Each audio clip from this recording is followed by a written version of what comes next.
I'm Carly Raven, and I did my reading on There's a Boy in Here, Emerging from the Bonds of Autism. I really enjoyed reading this book.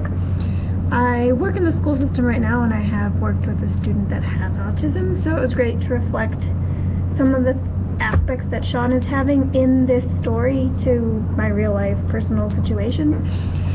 Some of the things that autism has, they have a low communication, sensory, and some other stuff. I also am taking the class on autism, students with autism spectrum disorder, so it was kind of neat to relate the two classes together. In the autism class, they have communication, low communication, which Sean also does in the book, because he is a student that does not use very communication and does not start speaking until he's at least 5 years old. He does grunt and point, so they had a little bit of socialization, just not a lot.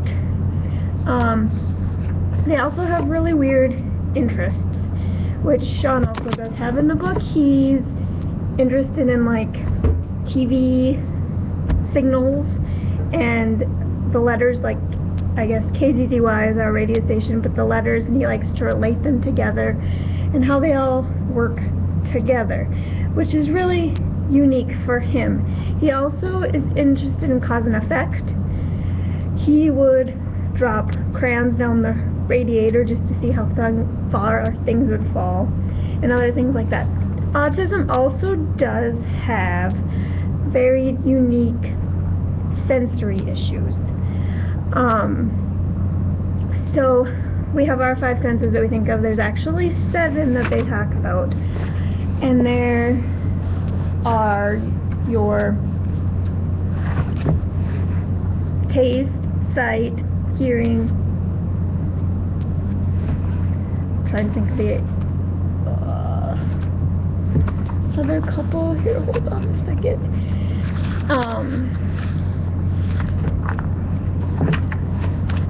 And with Sean, he shows stuff with that.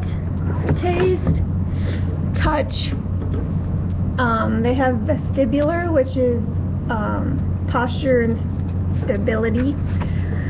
Proprioceptive, which is how much effort it takes to actually put into something. Vision, and hearing.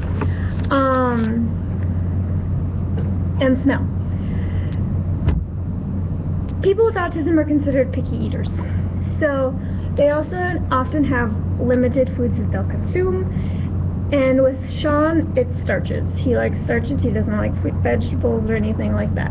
Another book I read, it was the girl really liked things with salt. So it's all unique. Autism is totally different for each person, and so the smell and taste kind of go together.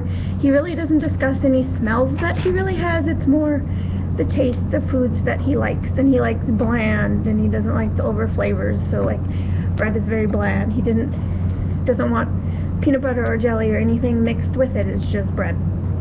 It's never a sandwich. Touch is a big one. Autism people really do not like to be touched. They like to have their own space, and which is hard for mothers. I'm a mother. They don't like to bond with their mothers, their fathers. They don't like hugging. They don't like anything like that. His vision really isn't affected, but he likes visual sensory things. So like he likes to flick a light switch on and off and on and off and on and off and on and off and on and off. His mom said sometimes she just let him do that because it would keep him occupied, and he wouldn't be in destructive, flinging himself all over the place behavior. He also he winged a chain back and forth. He liked to actually watch the motion and the actions that went along with that.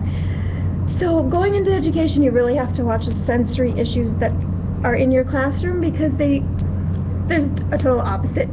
Some kids might think that the lights are way too dark, and so they blink and blink and blink. It's okay. And so there's lots of stuff with sensory issues.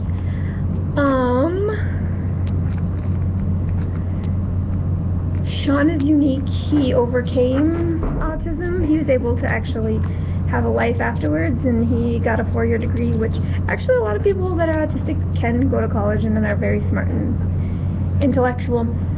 But so he went to college, he wrote this book with his mother, and it really was a great book to read on all the different aspects that are with autism. And if you have ever worked with somebody, it's really neat to see exactly what they're thinking and why they're doing what they're doing, and not because we just think, why are you flicking the lights on and off?